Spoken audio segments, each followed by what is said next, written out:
The newest estimates for the USDA's November report and the market update right here with Jerry Gidel on Connected Farmer, your channel to keep you up to date with the latest trends in agriculture and livestock.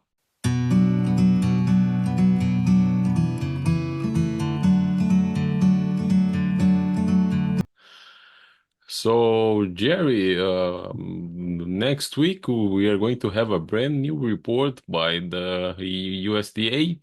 What do you highlight on your estimates this time around? Well, definitely uh, continued my kind of idea here that the harvest time moisture here in the seeds have been extremely low comparison to previous years, and that which I think ultimately will bring back some of the production numbers, I should say, for the 2024 year. From there, from the standpoint that when you measure corn at 15 and a half and it comes in closer to 10 to 12, that means you've got less weight there. Same thing on beans. Instead of 13, it comes in at 8. Those kind of things down the road. Kind of feel like that those particular numbers could have an influence here. I, I kind of feel like this is a two-step process here. We're going to get some of it this time on the reduction. I think it could still be a little further lower in the final numbers, but at this point, at least, the I'm kind of anticipating the national yield on corn to maybe slip down from 183.5 or 183.8 down to 182.5. That's 1.3 bushels lower from that, or about 128 to 130 million. Um, the ex It's an interesting scenario if you really think about how far we're going on this corn exports to Mexico. You could say that that should be higher than the USDA's number on exports, but I kind of feel like that the USDA is going to keep that kind of steady. And in general, the demand numbers they have are very hefty at this point, really reflecting the relatively low prices we have compared to the last few years. So I think they're going to stay with that, which really takes down the carryover stock, in my opinion, down below 1.9, nearly down to 1.87, 1.85.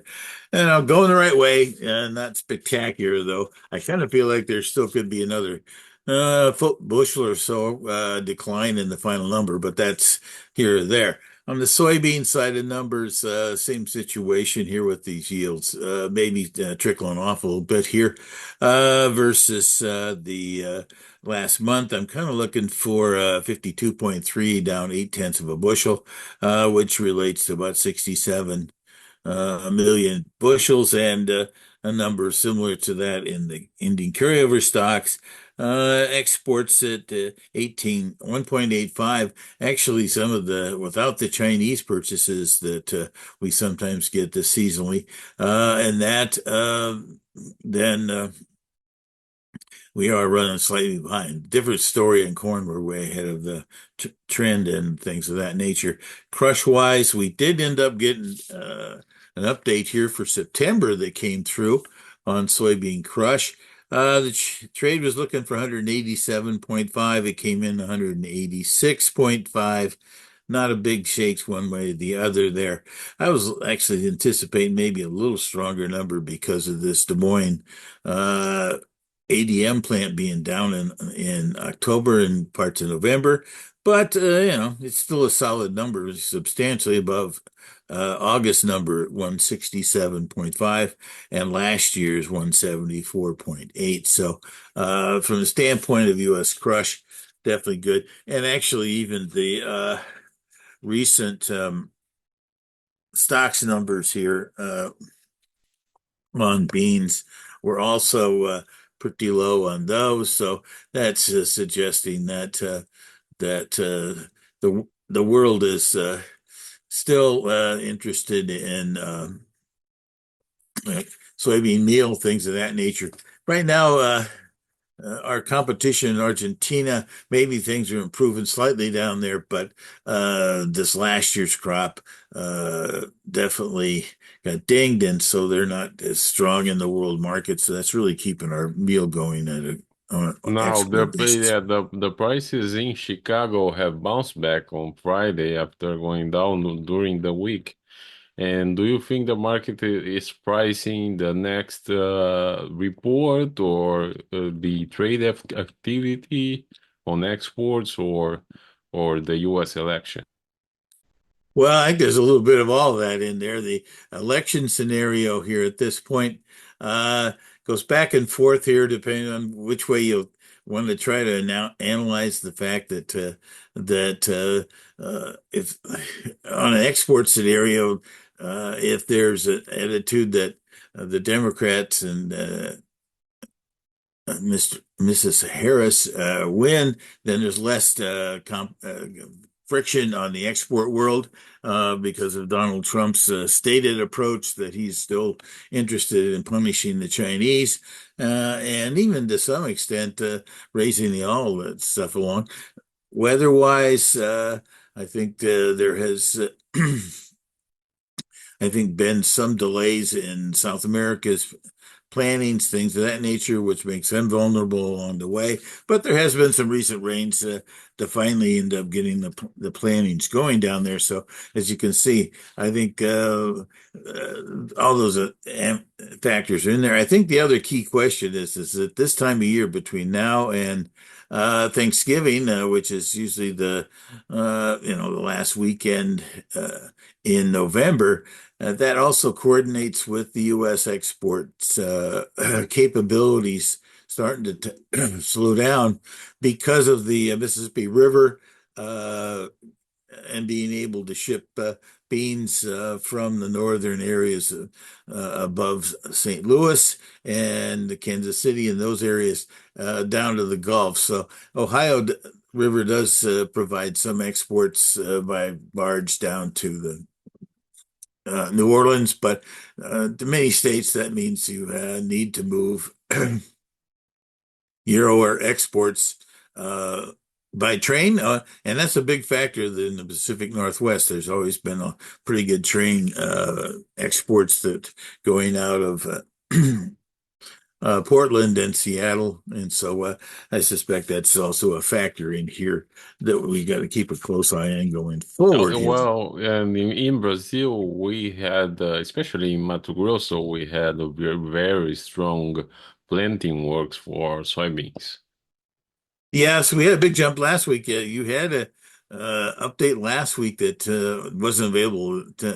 Are we up over 50% down there in Mato Grosso? 50, Well, 55%? we reached 80% in Mato Grosso alone. Wow, that is a big jump. I did not. Sometimes we don't get those numbers uh, translated up here from, when the survey's out yesterday and done in Brazil on Thursday. Sometimes it doesn't hit the wires until Monday, or at least at this point, not available on Friday. So that's definitely the planners were rolling over and also to some extent with this rain activity. You'd think that might have slowed them down a little bit. It doesn't sound like it. You're talking about 80% there from that standpoint. Well, that's at this point, there's still, it's right at the edge of their Well, and prime time. yeah, we have to add that the planting has kicked off in Argentina as well for soybeans due to recent rains. Yes, there's some there, but I don't definitely the rain activity has been a lot more positive. I've heard at least in Brazil so far, and it's needed. It's seasonally, it's not unusual to end up having somewhat of a dry, what we call spring for South America, and then turn around and the season turns around the other way from there. So that's going to be a huge factor going forward, and what that means to production. The combination, though, of the need to get beans out of here and corn out of here between now and Thanksgiving. I kind of feel like the prices and that to try to attract some sales. And there's been some hefty sales as we've had here. We've had 141 million corn last week and 90 million this week, and that. So those are things that and a lot of that is Mexico. There's no doubt, and so that doesn't really tie into exports down the Mississippi. But it's in general, I think everybody's very nervous about the U.S. Situation here with the change in administration at this point. And I think there's a lot of confusion, I think, as to how to approach these markets. And that's why it's been a little choppy here, if you will, over the last couple weeks. All right, I think you wrap it up. Let's connect next week after the report and the election results. Yes, both of them are going to be highly important to us going forward, in that, and so kind of feel like that